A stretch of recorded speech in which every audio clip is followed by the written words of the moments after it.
The wind cut different across the high plains of Colorado Territory. Manuel Herrera learned that his first winter of 1882, when frost formed on his cabin floor and his water bucket froze solid by morning. He had built his cabin exactly the way every homesteader was told to build it. Tight log walls, stone fireplace, standard floor joists, proven and trusted. By February, he had burned more cordwood than two families should need, and still the cold seeped through the floorboards. Across the territory, settlers were fighting the same losing battle in cabins built by the book. Neighbors laughed when Manuel started talking about Spanish tunnels under the floor. Over 2 years, Manuel quietly applied an ancient technique from his grandfather's memories that kept his floor 45 degrees Fahrenheit warmer while using a third of the fuel. I'll break down the exact steps and principles behind this forgotten system. What did Manuel understand about moving heat under a frontier cabin that every settler missed? The homestead claim stretched across 640 acres of stubborn prairie where the wind never stopped and timber grew sparse along distant creek beds. Manuel Herrera had filed his papers in the spring of 1882, staking his future on land that promised fertile soil, but delivered thin topsoil over broken shale that split under the plow. The nearest neighbor lived 3 miles east, and the closest settlement with a general store sat 2 days' ride south through country that turned treacherous when winter storms rolled down from the mountains.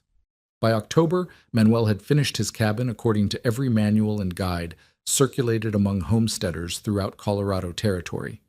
The structure measured 16 feet by 24 feet, with walls built from local ponderosa pine logs, each piece carefully fitted and chinked with mud and prairie grass. He had positioned the stone fireplace on the gable end, exactly as recommended, using field stone hauled from a creek bed 5 miles north. The floor consisted of split pine planks laid across sturdy joists that rested directly on low stone piers, creating the standard frontier cabin that had sheltered thousands of settlers across the high plains.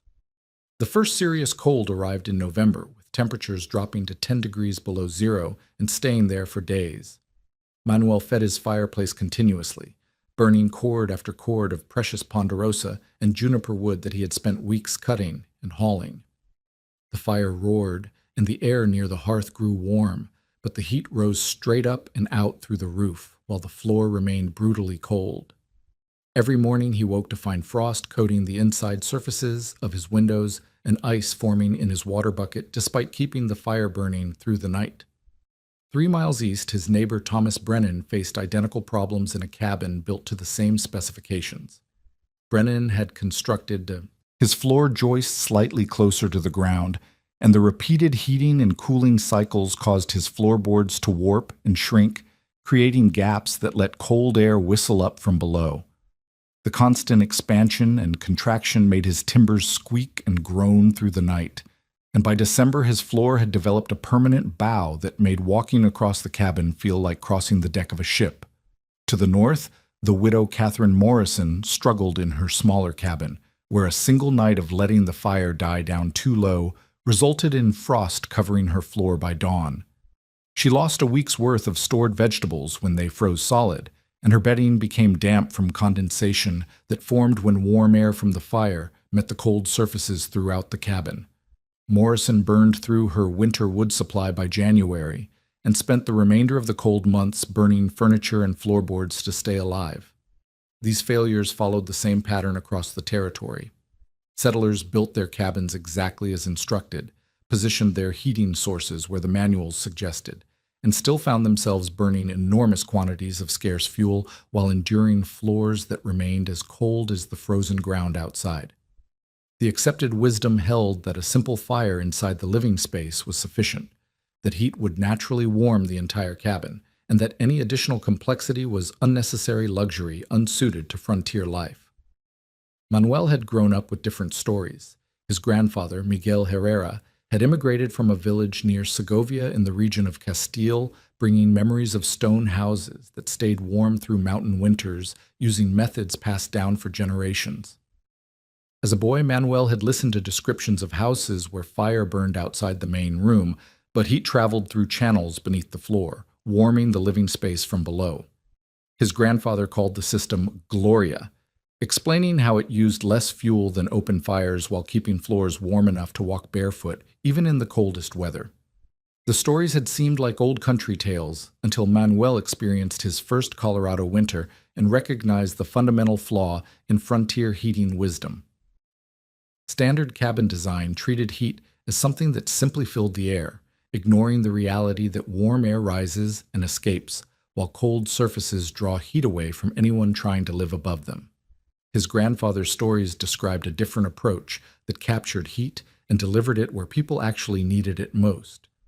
When Manuel mentioned the possibility of building heating channels beneath his floor, the reaction from neighbors and local authorities was swift and dismissive. Thomas Brennan declared the idea foreign nonsense and warned that digging beneath the cabin floor would weaken the foundation and risk collapse. The homestead inspector who visited in late winter examined Manuel's standard cabin, pronounced it properly built, and laughed at suggestions for Spanish tunnels that would complicate a simple, proven design. Even the merchant who sold supplies in the nearest settlement scoffed at the notion of external fireplaces and underground channels, insisting that frontier life required simple solutions, not elaborate European contraptions that would waste time and materials. "A good stove inside your house is all any sensible man needs," he declared, dismissing centuries of heating wisdom as impractical fancy work. But Manuel had spent 3 years before homesteading as a maintenance laborer for the Denver and Rio Grande Railroad, learning to work with brick and stone in remote locations where structures had to endure harsh weather with minimal maintenance. He understood masonry construction and recognized that the heating system his grandfather described was not exotic decoration, but practical engineering designed for conditions similar to those he now faced on the Colorado plains. The central conflict had crystallized through his first brutal winter. The accepted frontier wisdom that simple interior fires provided adequate heating had proven inadequate for true comfort or efficiency in the harsh environment of the high plains. Manuel possessed knowledge of an alternative approach that promised to solve the fundamental problems that plagued every cabin in the territory, but implementing that knowledge would require him to reject the established methods that every authority insisted were sufficient and proper for frontier life. Manuel began construction in late March of 1883 when the ground thawed enough to dig and the spring runoff filled the creek beds with the fieldstone he would need. The Gloria System required completely rethinking the relationship between fire, structure, and living space. Instead of heat rising uselessly into the air, the system would capture hot gases from combustion and force them to travel horizontally beneath the floor, transferring their thermal energy to masonry mass that would then radiate warmth upward into the cabin for hours after the fire died down.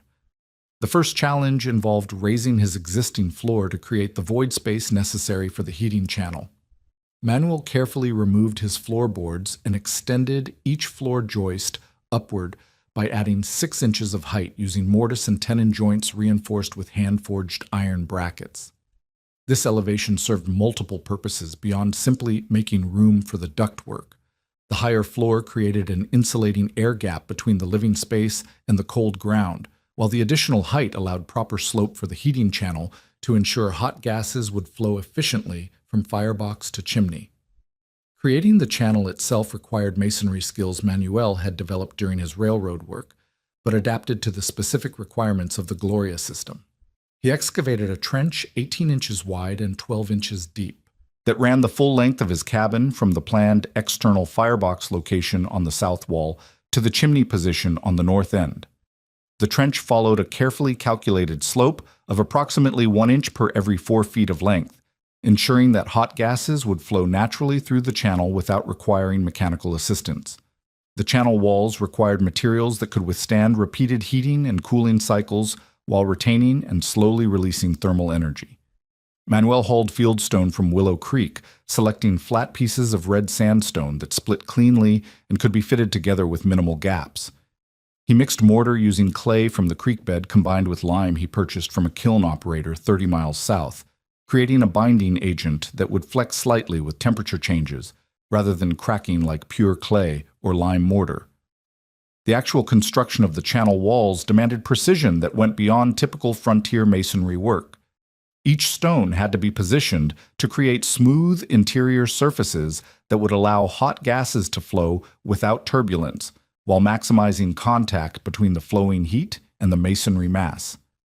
Manuel built the walls 8 inches thick, using larger stones for the exterior faces and filling the centers with smaller pieces and mortar. The interior surface of each wall was carefully smoothed and sealed to prevent heat loss through cracks or gaps.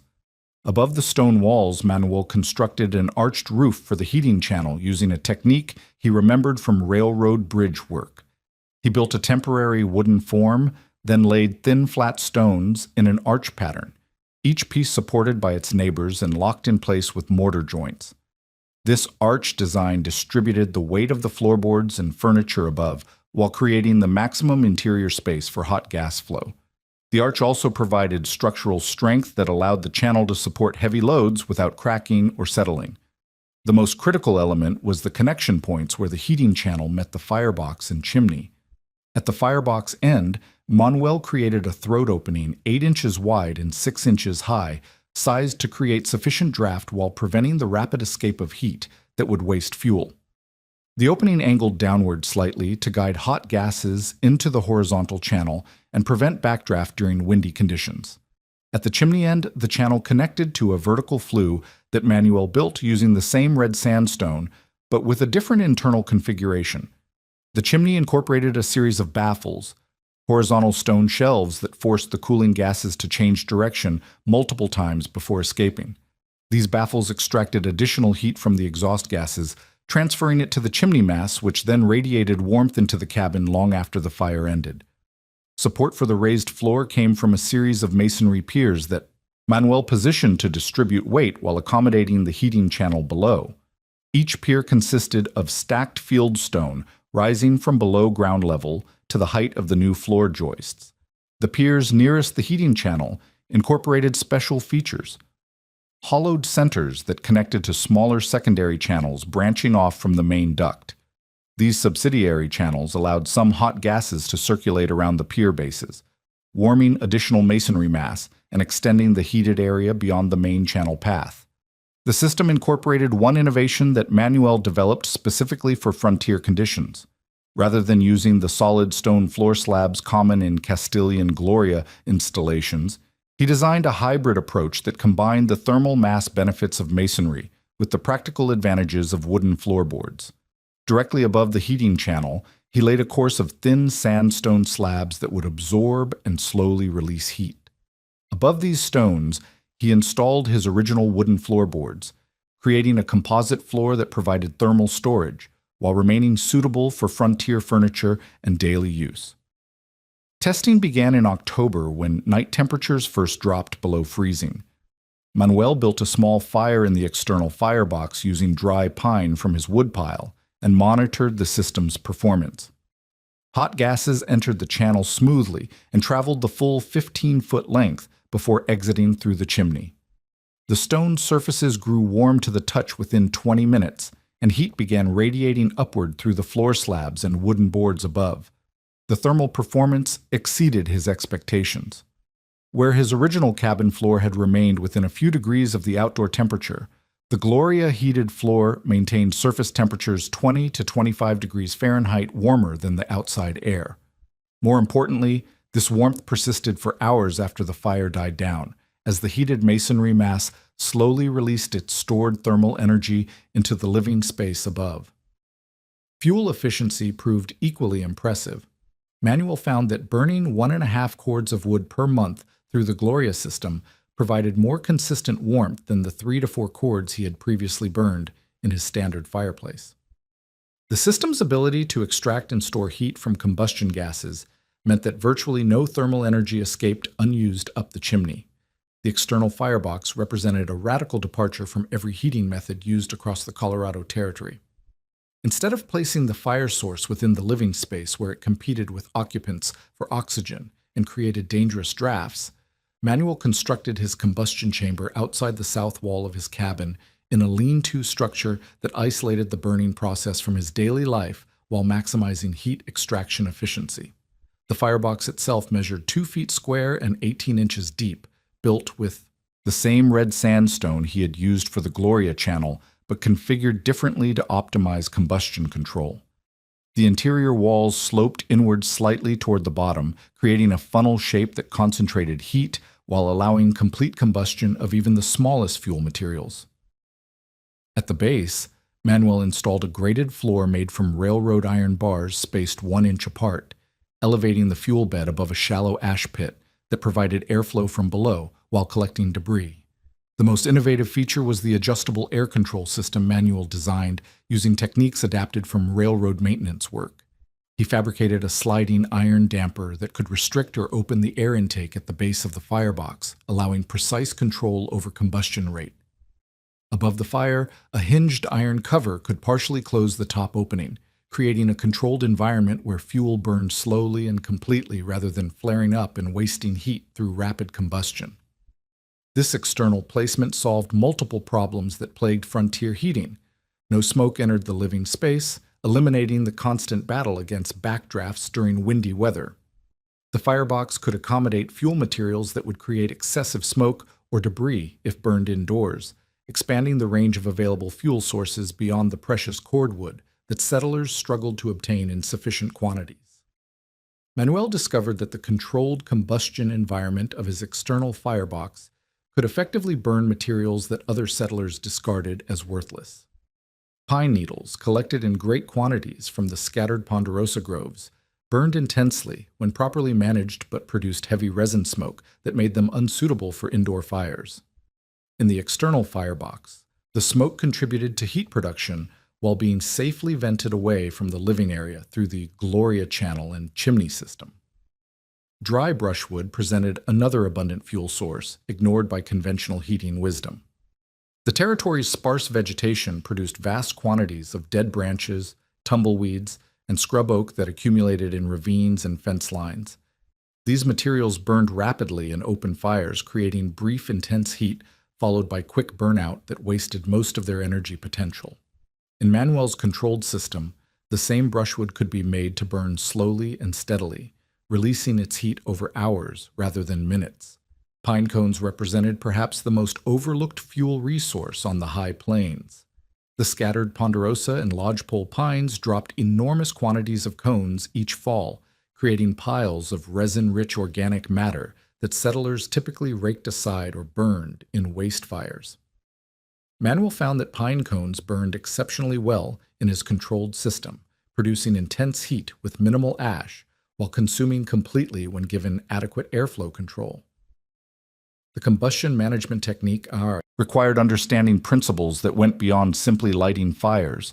Manuel learned to load his firebox in layers, with fine materials like pine needles at the bottom to establish initial heat, followed by brushwood to maintain steady burning, and finally larger pieces like pine cones or small branches to provide sustained fuel. The key was controlling the air supply to maintain combustion at the optimal rate for heat extraction rather than rapid fuel consumption. During a typical firing sequence, Manuel would open both the bottom damper and top cover fully while lighting the initial fuel load, creating maximum airflow for quick ignition. Once the fire established itself and the heating channel began warming, he would partially close the top cover and reduce the bottom air supply, slowing the burn rate while maintaining sufficient heat production to keep gases flowing through the Gloria system. The timing of this combustion control proved critical to system efficiency. Too much air produced rapid burning that sent most heat up the chimney before the masonry could absorb it. Too little air caused incomplete combustion and excessive smoke that could clog the heating channel. Manuel developed a technique of monitoring the temperature of the stones around the channel entrance, adjusting airflow to maintain steady heat without overheating the masonry or wasting fuel through excessive draft. One crucial discovery emerged during his first winter of operation. The external firebox location allowed him to tend the fire without entering the heated living space, preventing heat loss through open doors and eliminating the indoor air disturbance caused by feeding fires within the cabin. He could load fuel, adjust dampers, and clean ash without affecting the stable thermal environment he had created inside his home. The fuel preparation process became a year-round activity rather than the seasonal woodcutting that occupied most settlers. Manuel collected pine needles throughout the summer, storing them in the lean-to structure where they dried completely and remained readily available. Brushwood gathering occurred during his regular activities around the homestead, requiring no special expeditions to distant timber sources. Pine cone collection happened naturally during his other outdoor work, accumulating supplies that would last through extended cold periods. Testing during December of 1883 revealed the dramatic efficiency improvements this system provided. A typical firing using 2 bushel baskets of mixed small fuels, pine needles, brushwood, and pine cones, burned intensely for 30 minutes, then continued smoldering for another 2 hours under controlled airflow. The slow burn phase extracted maximum heat from the fuel while maintaining gas flow through the heating channel, warming the floor mass without requiring constant attention or fuel addition. The fuel consumption comparison with his neighbors proved startling. Where Thomas Brennan burned 6 cords of precious ponderosa logs during December, Manuel used materials equivalent to approximately 2 cords while achieving superior heating performance. His floor remained warm enough for comfortable barefoot walking, even on mornings when outside temperatures dropped below zero, while Brennan continued struggling with floors that barely rose above freezing despite continuous wood burning. Perhaps most significantly, Manuel's fuel sources renewed themselves naturally each year through normal forest processes, while his neighbors faced the increasingly difficult task of locating, cutting, and hauling ever more distant timber resources. The controlled combustion system had transformed waste materials into reliable heating fuel, creating a sustainable energy source perfectly suited to the resource constraints of frontier life. Spring thaw of 1884 revealed problems that Manuel had not anticipated during his system's initial winter operation.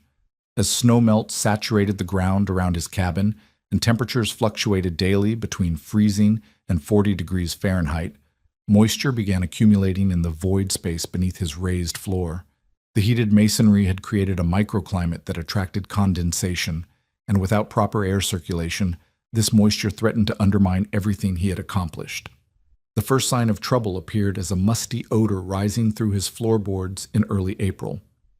When Manuel removed several boards to investigate, he discovered droplets of water clinging to the underside of his floor and pooling in low spots of the Gloria channel.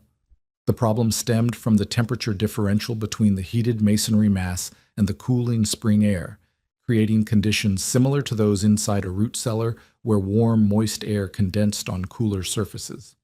More concerning was the discovery that his carefully mortared channel joints had developed hairline cracks where repeated heating and cooling cycles had caused thermal expansion and contraction.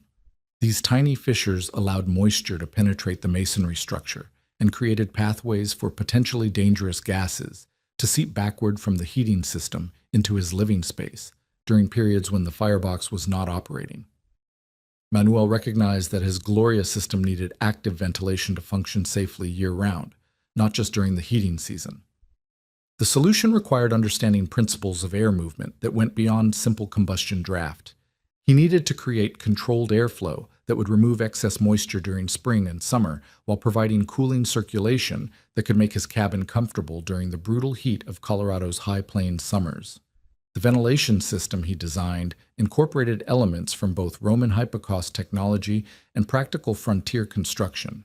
Manuel installed 2 vertical clay tile flues that connected to the Gloria channel, at points approximately 5 feet from each end. These flues rose through the cabin walls and extended 18 inches above the roofline, creating natural draft that would continuously draw air through the underfloor space even when no fire was burning. Each ventilation flue measured 4 inches in internal diameter, sized to provide adequate airflow without creating excessive heat loss during winter operation. The clay tiles came from a pottery works in Denver, transported by railroad, and then hauled to his homestead by wagon. Manuel joined the tiles with the same clay-lime mortar he used for the Gloria channel, ensuring that the ventilation system would expand and contract with temperature changes without developing leaks. The key innovation was a seasonal damper system that allowed Manuel to control airflow through these ventilation flues depending on weather conditions. During winter heating season, he could partially close dampers in each flue to prevent excessive heat loss while maintaining enough airflow to remove any moisture that might accumulate. During summer months, he could open the dampers fully, and also open a larger vent at floor level, creating a cooling system that drew hot air out of his cabin and pulled cooler air up through the Gloria channel from beneath the floor. Sealing the masonry against moisture infiltration required developing a mortar mixture specifically formulated for the thermal cycling that the Gloria system created. Manuel's original clay-lime mortar had proven adequate for construction, but lacked the flexibility needed for long-term durability under repeated heating and cooling. He experimented with different ratios of clay, lime, and sand, finally settling on a mixture that incorporated chopped grass fibers as a binding agent that allowed the mortar to flex slightly without cracking. The improved mortar consisted of 3 parts clay from Willow Creek, 2 parts lime, 1 part coarse sand, and chopped buffalo grass that he gathered from nearby prairie areas. The grass fibers, cut to lengths of approximately 1 inch, distributed throughout the mortar matrix and created microscopic reinforcement that prevented thermal stress from developing into visible cracks. This biocomposite approach drew on construction techniques that Manuel remembered from descriptions of adobe buildings in his grandfather's Spanish village. Application of the resealing work required carefully cleaning out the old mortar from channel joints and applying the new mixture during moderate weather when temperatures remained stable for several days. Manuel worked systematically through his entire system, paying particular attention to the connections between the horizontal channel and the vertical chimney and ventilation flues where thermal stress was greatest. The summer cooling capability transformed his cabin's livability during the intense heat that characterized Colorado's high-elevation summers.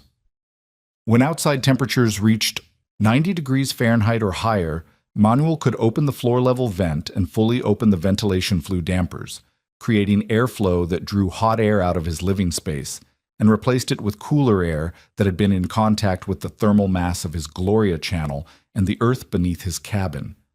This natural cooling system worked on the same principles as the Spanish courtyards and thick-walled buildings that his grandfather had described from Castile, where thermal mass and controlled airflow created comfortable interior conditions without requiring any mechanical assistance. The masonry that stored heat during winter became a cooling resource during summer, absorbing heat from the incoming air and releasing it gradually through the ventilation system. Testing during the summer of 1884 proved the system's effectiveness beyond winter heating alone, while neighboring cabins became virtually uninhabitable during the hottest days, with interior temperatures often exceeding outside air by 10 to 15 degrees Fahrenheit. Due to solar heating of walls and roofs, Manuel's cabin remained consistently cooler than the outside temperature. The thermal mass effect combined with controlled ventilation kept his interior approximately 12 degrees Fahrenheit cooler than the outdoor air during peak afternoon heat. The moisture control proved equally successful. Throughout the spring thaw and into the humid conditions of summer thunderstorm season, Manuel's underfloor space remained dry and free of the mold problems that plagued many frontier buildings constructed directly on the ground. The continuous gentle airflow through his ventilation system removed excess humidity before it could condense and create problems with structural timber or stored goods. By autumn of 1884, Manuel had created a true 4-season environmental control system that provided heating, cooling, moisture control, and ventilation using only natural forces and traditional masonry thermal mass principles. The system required no ongoing fuel input during summer months, yet continued to improve his living conditions through passive climate control that drew on the Earth's stable underground temperatures and the thermal flywheel effect of his heated masonry mass. Inspection after 6 months of year-round operation showed that his improved mortar joints remained crack-free and his ventilation flues functioned exactly as designed.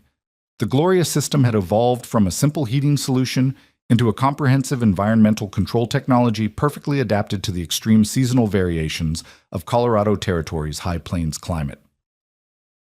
The winter of 1885 to 1886 arrived with unprecedented severity across Colorado Territory.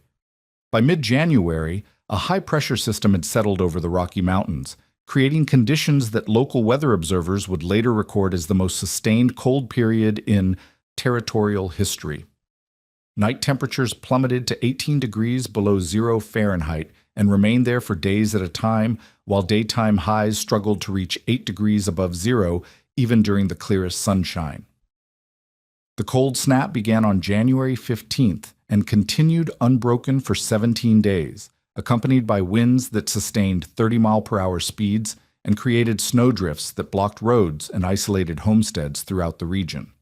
These conditions created the ultimate test for every heating system across the high plains, separating functional solutions from inadequate ones with life-or-death clarity that allowed no room for theoretical discussions or polite disagreements about heating philosophy.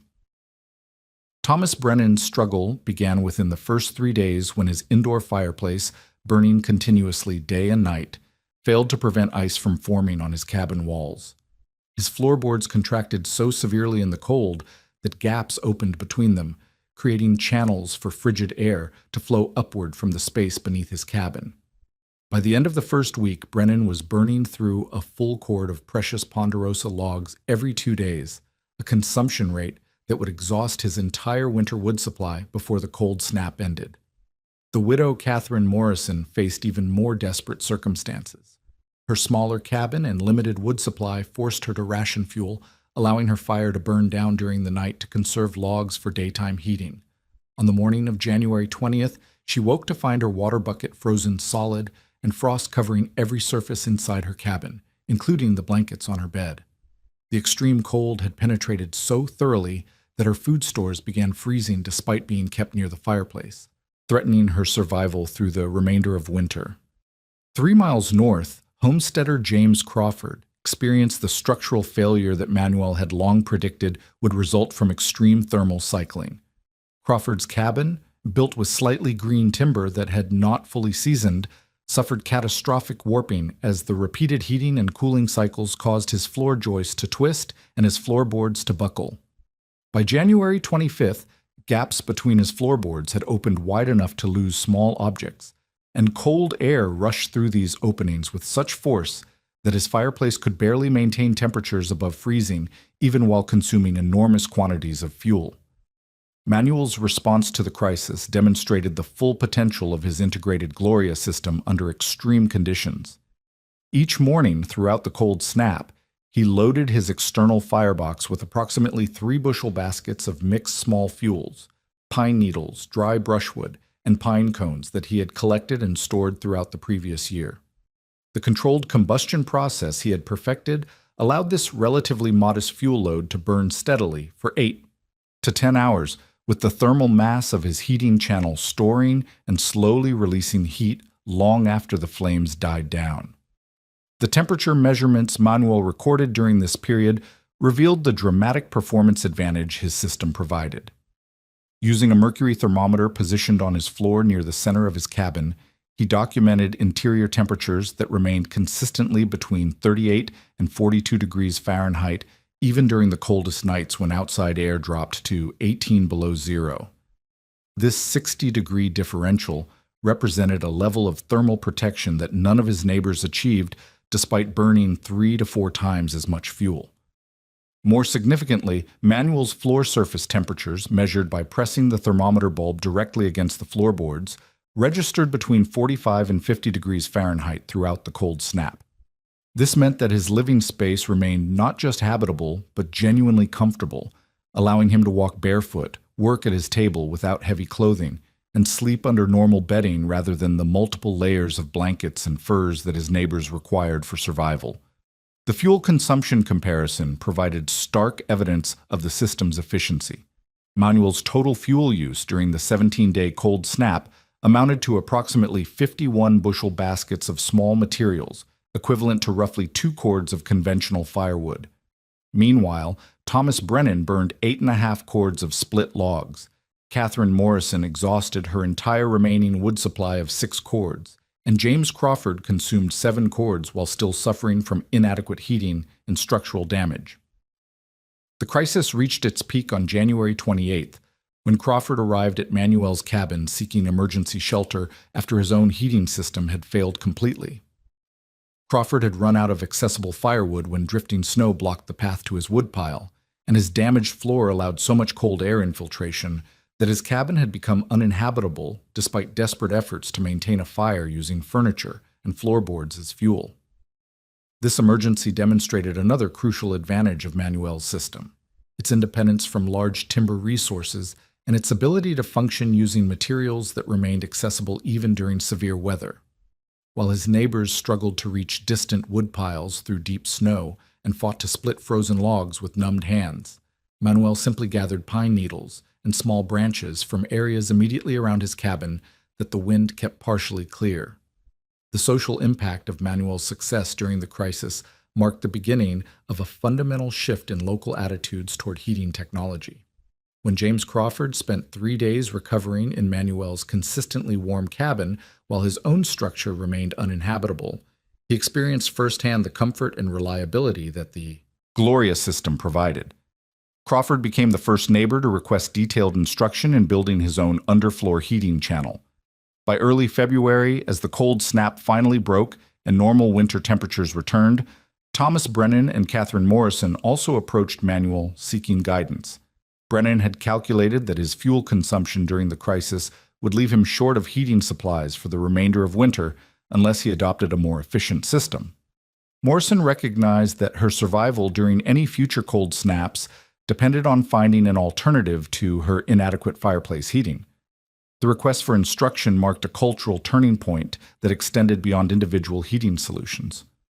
For 3 years, Manuel's Spanish tunnels had been dismissed as unnecessary foreign complexity, unsuited to practical frontier life.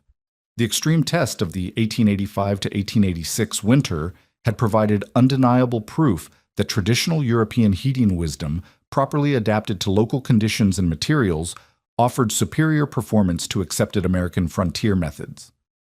Word of Manuel's success spread throughout the region as neighbors shared stories of the dramatic differences in comfort, fuel consumption, and structural integrity they had witnessed during the crisis.